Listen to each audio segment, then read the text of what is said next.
Assalamualaikum warahmatullahi wabarakatuh. Perkenalkan, nama saya Raipa Nabila Putri dari kelas 11 MIPA 1. Di sini saya akan menjelaskan apa itu transport aktif dan eksositosis.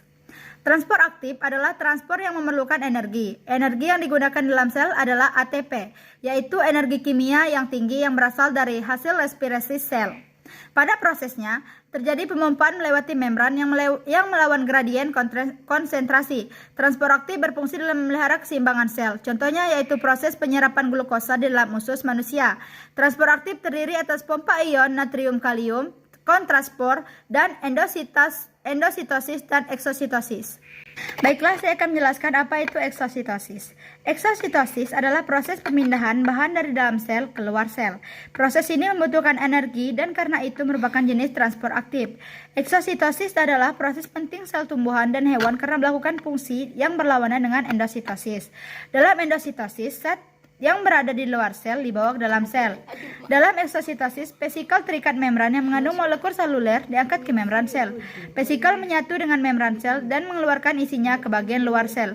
Proses eksositosis dapat diringkas dalam beberapa langkah, yaitu berikut langkah-langkah eksositosis. Pertama, perdagangan. Vesikel diangkut ke membran sel di sepanjang mikrotubulus sitoskeleton. Pergerakan vesikel ditenagai oleh protein motorik kinesin, dinein, dan miosin. Kedua, tethering. Setelah mencapai membran sel, vesikel menjadi terkait dan ditarik ke dalam kontak dengan membran sel. Ketiga, docking. Docking melibatkan perlekatan membran vesikel dengan membran sel. Lapisan ganda fosfolipid dari membran vesikel dan membran sel mulai bergabung. Keempat, priming. Priming terjadi dalam eksositosis yang diatur dan bukan dalam eksositosis konstitutif. Langkah ini melibatkan modifikasi spesifik yang harus terjadi pada molekul membran sel tertentu agar eksositosis terjadi. Keempat, fusi.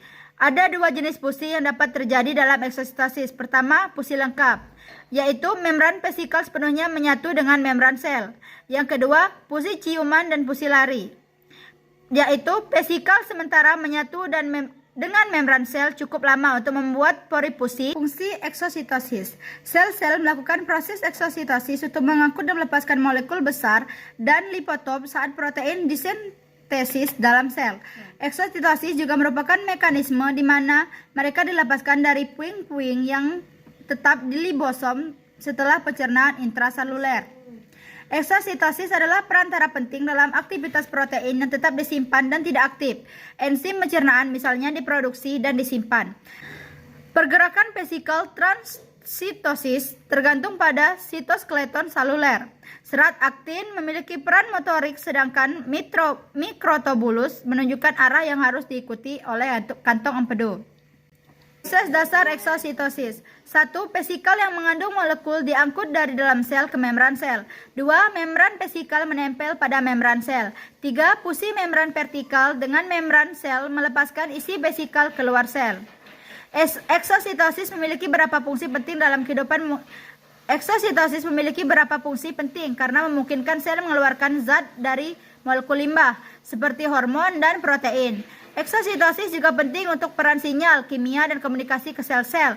Selain itu, eksositosis digunakan untuk membangun kembali membran sel dan menggabungkan lipid dan protein yang dikeluarkan melalui endositosis kembali ke dalam membran. Baiklah, sekian penjelasan dari saya. Saya akhiri. Wassalamualaikum warahmatullahi wabarakatuh.